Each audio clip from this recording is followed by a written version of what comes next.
മാതാവ് ഇറങ്ങി വന്ന പ്രാർത്ഥനയാണ്, മാതാവ് ഇറങ്ങി വരുന്ന പ്രാർത്ഥനയാണ്. മാതാവിനെ കുടുംബത്തിലേക്ക് കൊണ്ടുവരാൻ വേണ്ടി, മാതാവിനെ കുടുംബത്തിന് മധ്യസ്ഥയാക്കാൻ വേണ്ടി, മാതൃകയാക്കാൻ വേണ്ടി ദൈവം നിശ്ചയിച്ച് നൽകിയ പ്രാർത്ഥനയാണ്. രക്ഷാകര ചരിത്രങ്ങളുള്ള ജപമാല പ്രാർത്ഥിക്കുക. കർത്താവായ ദൈവമേ, ഞങ്ങളുടെ കുടുംബത്തിലെ ജപമാല അലംഭാവത്തോടെ നഷ്ടപ്പെട്ടു പോയിട്ടുണ്ടെങ്കിൽ ഈ ആരാധനയോട് കൂടി ജപമാല ജീവിതത്തിന്റെ ഭാഗമാകുവാൻ അമ്മേ, പരിശുദ്ധമ്മേ, ദൈവമാതാവേ, ജപമാലയുടെ അമ്മേ, ഞങ്ങളെ അഭിഷേകം ചെയ്യണമേ.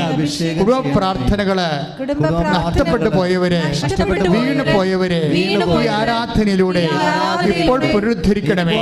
ശ്രുതിക്കട്ടെ. ഹല്ലേലൂയ.